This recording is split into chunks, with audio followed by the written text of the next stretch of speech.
Terima kasih. Hari ini kami menghadiri sidang saudara Panji yang agendanya adalah mengajukan eksepsi terdakwa. Nah, kami melihat bahwa dalam dakwaan saudara jaksa penuntut umum memang itu tidak cermat.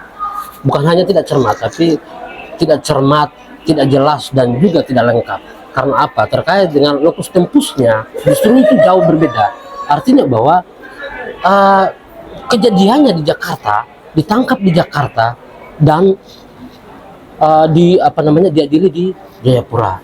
Terkait dengan kronologi persoalan di mana saudara Panji itu menaikkan status itu di Jakarta, itu dibawa ke Jayapura untuk dilakukan persidangan di sini. Nah, kami menilai bahwa ini tidak wilayah hukumnya itu tidak pas. Itulah maka kami mengajukan eksepsi terkait hal itu.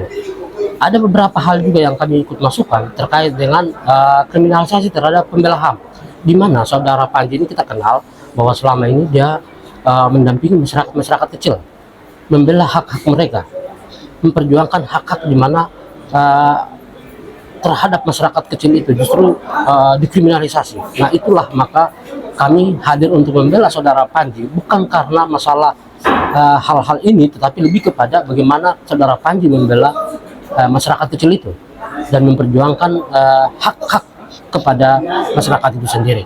Nah, hal inilah maka hari ini kami hadir untuk mendampingi saudara Panji dalam agenda eksepsi. Itu saja barangkali bisa dapatkan saudara. Yang ditangkap di Jakarta ini bisa dijelaskan siapa yang ditangkap? Ya, jadi terkait dengan 17 Maret penangkapan di Jakarta itu dilakukan pada tanggal 17 Maret ya, 2025. Nah, kita melihat bahwa dalam dakwaan saudara Panji, dakwaan yang diajukan oleh saudara penuntut umum justru tanggal juga sudah berbeda. Artinya bahwa ditangkap tanggal 17, tetapi itu justru dimajukan ke tanggal 14. Nah, ini kan tidak sesuai dengan fakta di lapangan. terus sidangnya kapan?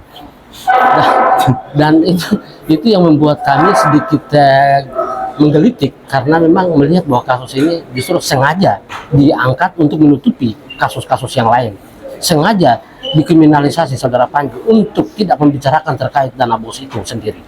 Ya. Bapak, untuk waktu yang diberikan kepada hakim penasihat hukum sendiri mereka akan melakukan, apakah nanti dari timnya Bapak sendiri ada yang akan disiapkan? Ya, jadi terkait dengan agenda hari ini kami membacakan eksepsi terhadap dakwaan saudara jaksa penuntut umum, dan tadi kita mendengar sendiri bahwa saudara jaksa penuntut umum justru meminta waktu untuk mengajukan tanggapan terhadap eksepsi yang kami ajukan tadi, minta waktu 1 minggu. Lanjut. Panji sendiri. Ya, jadi tadi saya juga diberikan waktu untuk mengutarakan eksepsi. Yang saya sampaikan adalah penangkapan saya tanggal 17 itu kan kasus MDF toh. Nah, kemudian kasus MDF itu yang duluan diproses, kemudian saya ditangkap di Solo, dikejar dan ditangkap di Solo, di Cirebon ditangkap, saya kabur, di Solo bertangkap, dibawa ke Jayapura tanggal 17. Di Jayapura kasus MDF di BAP, kemudian selanjut di Kerom. Jadi Polres Kerom mereka lanjut kasus dana bos. Nah, tetapi Kapolda Papua tidak punya tanggung jawab publik untuk menyampaikan ke publik ini ditangkap karena untuk apa gitu. Malah ada kasus bos yang diangkat untuk menutupi kasus LP-nya Matius B. Fakiri. Saya keberatan tadi juga, ditangkap tadi tanggal 17 Maret. Baru sidang sekarang bulan apa? Maret, April, Mei, Juni, Juli, Agustus, September. Setelah pilkada, ya jelas ini adalah sebuah kriminalisasi. Saya mau kalau dana bos itu habis bulan Maret, 17 Maret ditangkap, ya segera tahap 2. Tahap 2 saja baru mungkin bulan kemarin. Jadi kasus ini panjang, dibiarkan untuk berputar. Saya curiga karena kemudian ada sengketa MK ya, untuk biar saya di Jayapura saja. Politiknya begitu. Kalau memang kasus hukum dana bos, saya suarakan hak guru, murid, dan kepala sekolah SMA 1 Kerom. Saya bela murid dan guru. Dan juga saya bela orang tua murid. Dan saya sebagai Direktur LSM Gempur Papua sudah menerima laporan pengaduan dari guru-guru dan dari murid dan orang tua dari tahun kemarin. Tetapi karena saya ketua timnya Peter Kusbager, jadi saya tahan. Saya ingin murni, kita bawa ini murni kasus. Karena ada kasus korupsinya. Contoh kayak 6 orang, 25 juta dikali 6 orang dianggap sudah membayar. Dan di bulan Februari itu saya bikin status, saya lagi di Jakarta Barat. Itu inspektorat sudah periksa kepala sekolah dan 20 guru. Berarti kan APH, APH itu salah satu lembaga hukum sudah meriksa kepala sekolah. Tapi LHP nggak keluar. Makanya saya bikin status. Nah, kami pembela HAM bikin status menuntut agar anggaran ini dibuka ke publik.